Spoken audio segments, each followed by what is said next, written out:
नमस्कार, आप देख रहे हैं न्यूज़ CG24। जैसे आप सभी को पता है, हमारे चैनल के माध्यम से एक मुहिम चलाया जा रहा है जिसमें सरकार के द्वारा आखिरी बजट पेश हो रहा है, जिसमें अनियमित कर्मचारी की बहुत सारी उम्मीदें जुड़ी हुई हैं। उसी बीच आज हम पहुंचे हैं अनियमित कर्मचारी मोर्चा के प्रांतीय संयोजक गोपाल साहू जी से। आइए उनसे बात करते हैं, आगामी जो बजट पेश होने वाले हैं उससे उनकी क्या उम्मीदें हैं। पहले तो सर, न्यूज़ CG24 में आपका बहुत बहुत स्वागत है।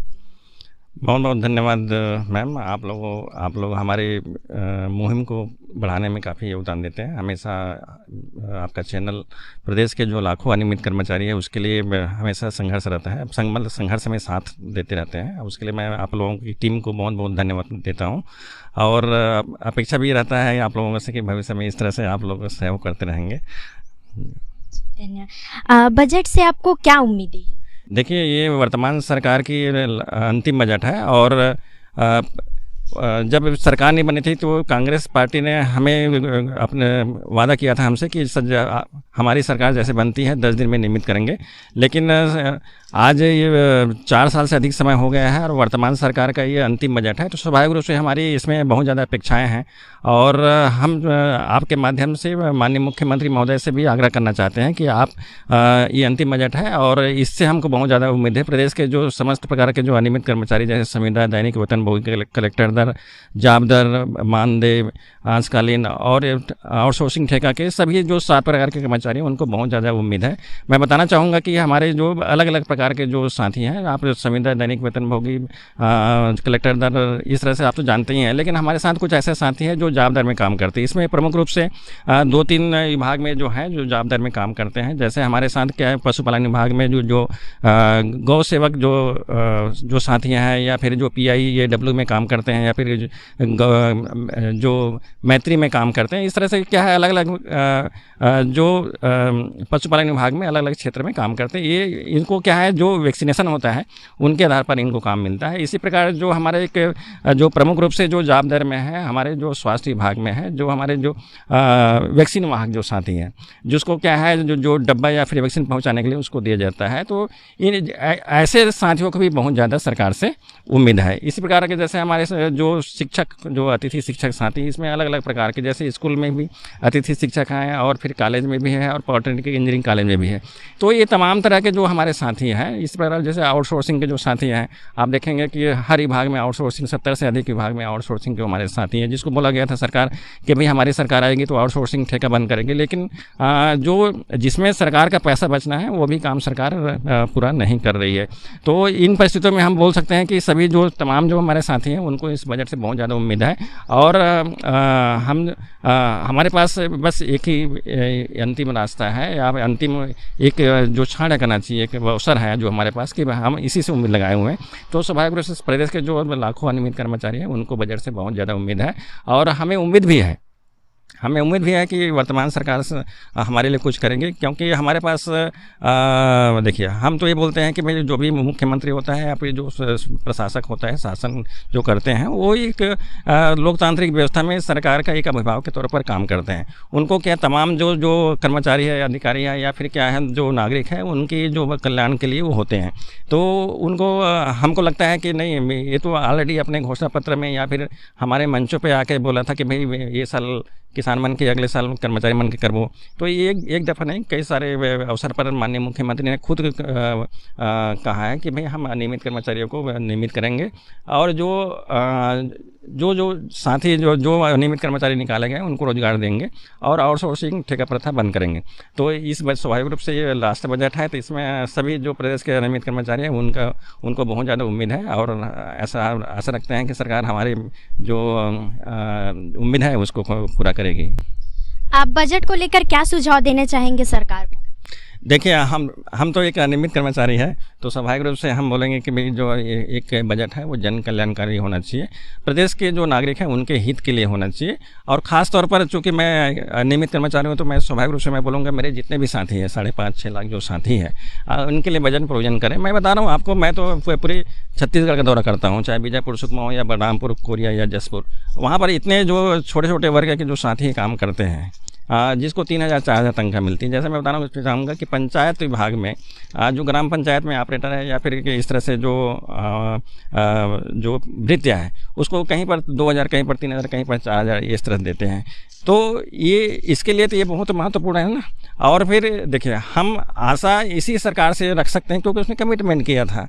तो स्वाभाविक रूप से क्या है कि हम चाहते हैं कि सरकार इस पर गौर करेगी और हमारे बातों को रखेगी।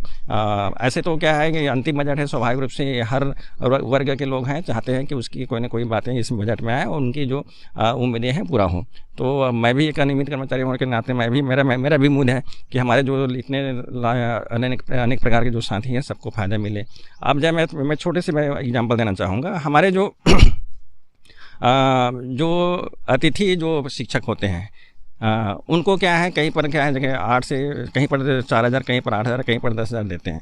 स्वाभाविक रूप से वो चाहते हैं कि भाई उनका तनख्वाह या इंक्रीमेंट हो, या फिर उसको अभी जैसे 3 पीरियड 4 पीरियड के लिए रहते हैं वो पूर्णकालिक चाहते हैं, वो भी पूरा हो। तो ये छोटे छोटे मांगे हैं, सरकार इसको कर सकती है।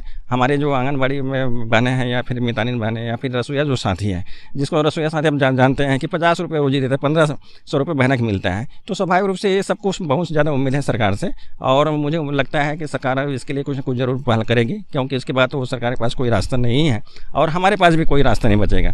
तो ये सभी के लिए एक अंतिम अवसर है और इसमें सरकार कुछ न कुछ बातें हम जरूर पहल करेगी। अगर आपकी मांगे बजट में पूर्ण नहीं हुआ तो 5,46,000 कर्मचारी मिलकर क्या करेंगे? देखिए, हमारा जो मौलिक अधिकार है कि भाई देखिए, एक कर्मचारी के पास क्या होती है, 3 रास्ता होता है, आवेदन, निवेदन और आंदोलन। यदि सरकार क्या है, हम तो हर समय सरकार या सरकार के जो नुमाइंदे हैं या फिर माननीय मुख्यमंत्री है, मंत्री है या उनके जो जनप्रतिनिधि है, उनके जो कांग्रेस के, उनसे हमने निरंतर संपर्क किया और अपने बातों को रखा, आवेदन दिया, निवेदन किया। अत्यंत खेद के विषय है। मैं बताना चाहूँगा कि ये संवेदनशीलता कैसे पता चलता है। हम किसी भी माननीय मुख्यमंत्री को एक निवेदन करते हैं पत्रों के माध्यम से, उस पत्र का जवाब भी हमको सही समय मिलता नहीं है। 4 महीना, 6 महीना, साल, हर 2 साल में मिलता है। तो ये बहुत हमारे लिए तकलीफदेह खेद के विषय है कि एक स्वच्छ लोक प्रशासन में इस तरह से व्यवस्था नहीं होना चाहिए।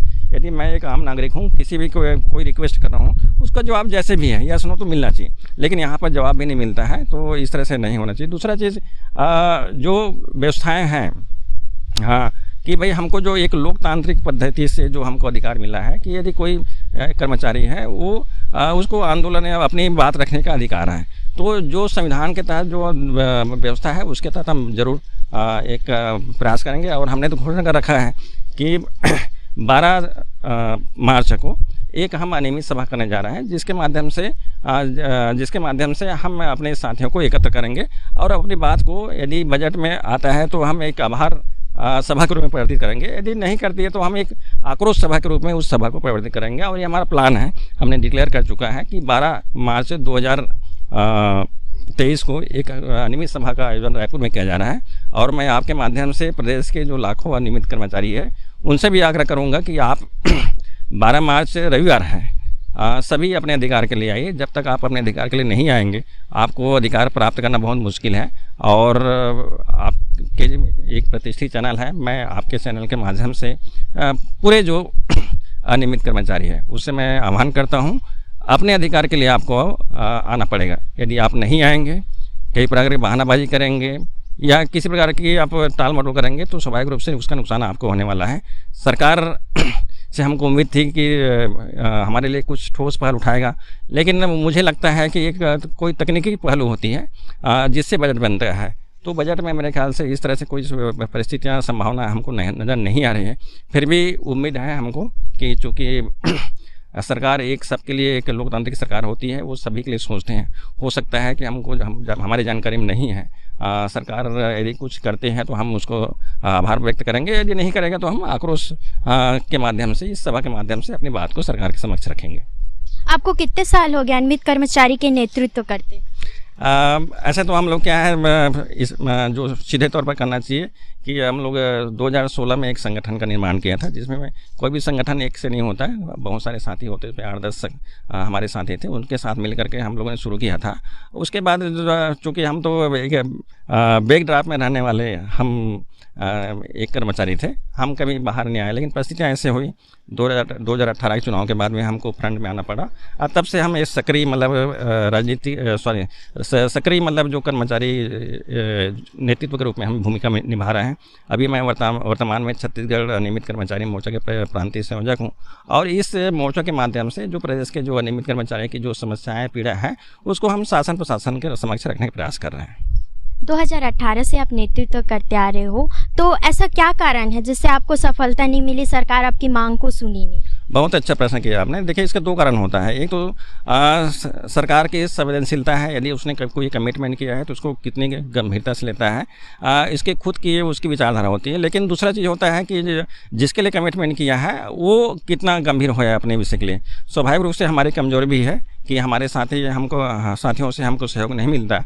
हर साथी चाहते हैं कि उसको पके पकाए सारी चीज़ घर बैठे मिल जाए, तो ये तो संभव नहीं है। यदि हम इतने बड़ी संख्या में हैं, यदि हम अपनी ताकत से अपनी ऊर्जा से हम क्या है कुछ करने का ठान लें तो अपनों को अवश्य प्राप्त होता। लेकिन क्या है कि कहीं ना कहीं हमें कमजोरी है। हमारे साथी अपने अधिकार के लिए, अपने जिम्मेदारी के लिए, अपने उज्जवल भविष्य के लिए, अपने सुनहरे सपने के लिए गंभीर नहीं है। मैं तो आपके चैनल के माध्यम से स्पष्ट बोलना चाहूँगा, इसके लिए पूर्ण रूप से जिम्मेदार हम हैं। यदि आज हम अनियमित हैं उसके लिए मैं खुद जिम्मेदार हूँ। यदि सरकार ने कमिटमेंट उसने तो नियमित करने की घोषणा की थी, उसने करने के लिए किया था, लेकिन हम उसको ले नहीं पा रहे हैं, तो ये हमारी कमियां हैं। और जब तक ये कमियां दूर नहीं होगी हमारी जो सफलताएं हैं संदिग्ध बना रहेगा। बहुत बहुत धन्यवाद, आपने अपना अमूल्य समय निकालकर हमारे चैनल में दिए। बहुत बहुत शुक्रिया मैम। आप लोग तो लगे हमारे हमेशा सहयोग देते हैं, और हम आपको एक आभार व्यक्त करने के अलावा और कुछ नहीं दे पाएंगे। तो इसी के साथ में हमारे आपके जो सीईओ संजय भाई है, आप लोग तो सब लगे रहते हैं, कहीं भी हमारे कार्यक्रम को अच्छा कवरेज करते हैं, तो इसके लिए बहुत बहुत शुक्रिया। और मैं हमारे जो जितने भी अनियमित साथी हैं उनसे भी मैं आग्रह करूँगा कि देखिए, एक मीडिया क्या चाहता है, सिर्फ क्या है उसकी जो कंटेंट है उसको आप लाइक करें, शेयर करें, वही चाहता है। तो मेरा आपसे आग्रह है कि इस चैनल को आप अधिक से अधिक सब्सक्राइब करें, लाइक करें, शेयर करें। बहुत बहुत धन्यवाद। जिस प्रकार आप देख रहे हैं, हमारे साथ प्रांतीय संयोजक जुड़े हुए थे अनियमित कर्मचारी मोर्चा के। उन्होंने बताया कि 2018 से नेतृत्व कर रहे हैं, पर अभी तक मांग पूरी नहीं हुई। आने वाले बजट सत्र में देखते हैं, आखिरी बजट है कांग्रेस सरकार का। अब देखना ये है कि आखिरी बजट में इनकी जो मांग है उनको सरकार रखती है कि नहीं। आगे से बने रहे न्यूज़ CG24 पर। धन्यवाद।